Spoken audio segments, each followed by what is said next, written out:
C'est pas parce que tu donnes pas ta dîme ou que tu vas pas assez à l'église, mais c'est parce que il y a un problème de connexion.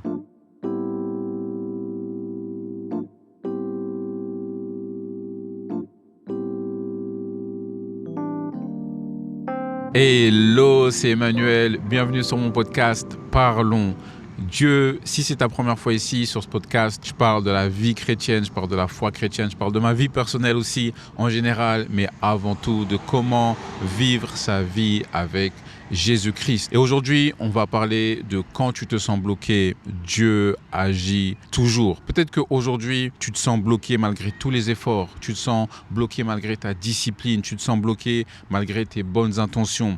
Eh bien, laisse-moi te dire que j'ai vraiment une bonne nouvelle pour toi parce que c'est pas juste un manque d'effort, c'est pas un problème de connexion, c'est pas parce que tu pries pas assez, c'est pas parce que tu donnes pas ta dîme ou que tu vas pas assez à l'église. Mais c'est parce qu'il y a un problème de connexion. Et j'ai vécu ça il n'y a pas longtemps où je faisais le point sur ma vie. J'ai tendance vraiment à me mettre des objectifs des fois qui sont assez hauts et vraiment être discipliné dans ce que je fais. Et dernièrement, j'ai vraiment senti du découragement, du gros découragement de ne pas voir les résultats sur les efforts que je fais.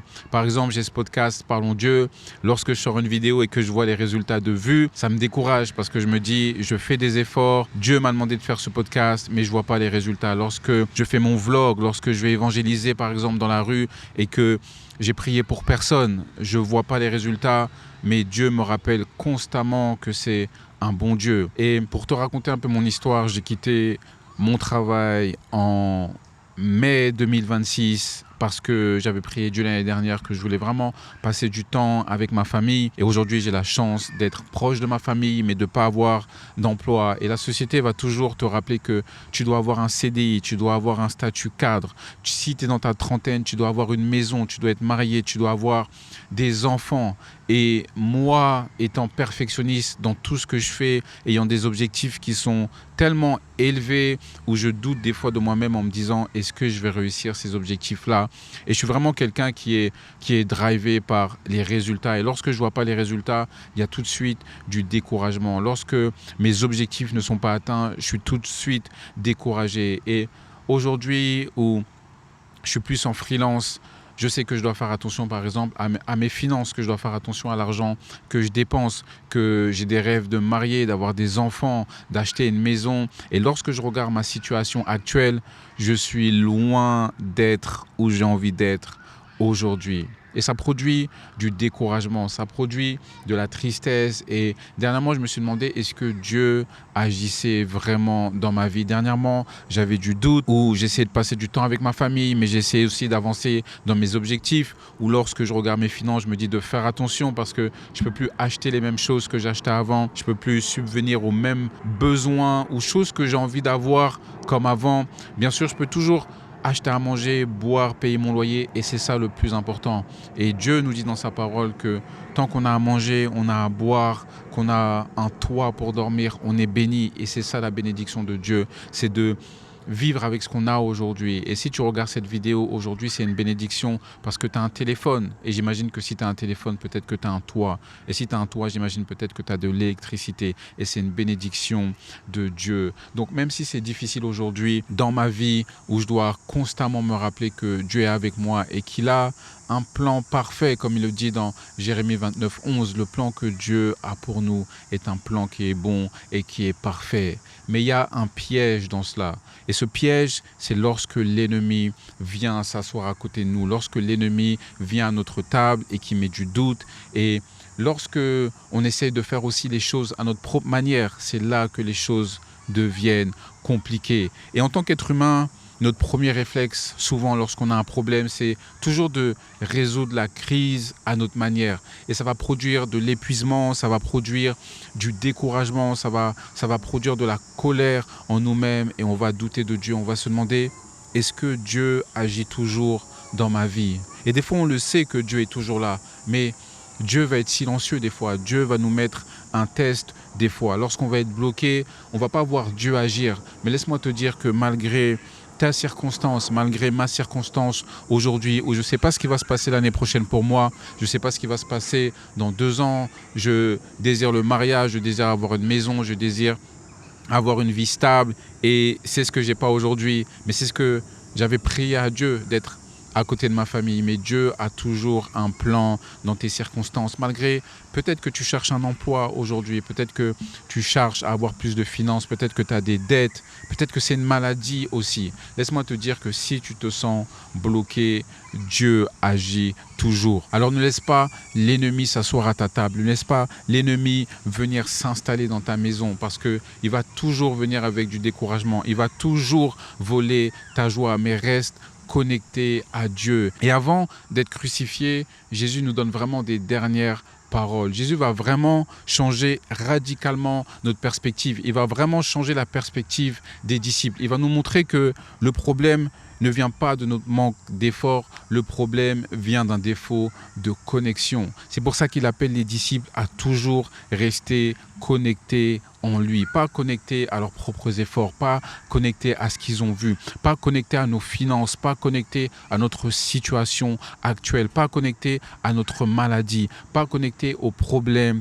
de nos vies, mais d'être connectés chaque jour, chaque minute, chaque heure au pied de Jésus. Et Jésus nous montre que le problème ne vient pas de notre propre effort. Le problème vient d'un manque de connexion. Lorsque on a des challenges dans notre vie, est-ce qu'on va se connecter à Dieu? Personnellement, ça m'arrive des fois de tellement avoir des journées difficiles où je prie Dieu en murmurant, où je lui dis j'ai pas la force de prier aujourd'hui, j'ai pas la force d'ouvrir la bouche et de te parler, mais je sais que mon esprit te parle et je reste dans un moment silencieux. Et c'est pour ça que la Bible nous donne cette métaphore en nous disant que Jésus est le cep, Jésus est la source d'énergie, Jésus est la source de nutriments pour notre âme et pour notre esprit. Et nous, on est les sarments, on doit toujours rester connectés à Jésus, peu importe nos conditions.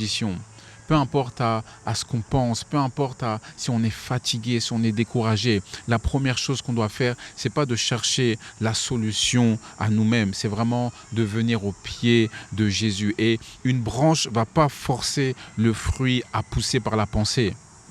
Une branche ne va jamais forcer le fruit à pousser par la pensée. Parce qu'on doit rester connecté au tronc, on doit rester connecté à l'arbre. Et j'aime bien ce verset de Jean, chapitre 15, verset 5, où la Bible nous dit « Je suis le cep, vous êtes les sarments, celui qui demeure en moi et en qui je demeure porte beaucoup de fruits, car sans moi, vous ne pouvez rien faire. » En d'autres termes, la Bible nous dit que sans Jésus-Christ, on ne peut rien faire. Dans notre circonstance actuelle, dans notre découragement, même dans notre joie, sans Jésus-Christ, on ne peut rien faire. Alors, il y a vraiment une urgence de demeurer. Et dans le texte original, surtout dans le chapitre de Jean, le mot grec « méno » qui veut dire demeurer, rester attaché.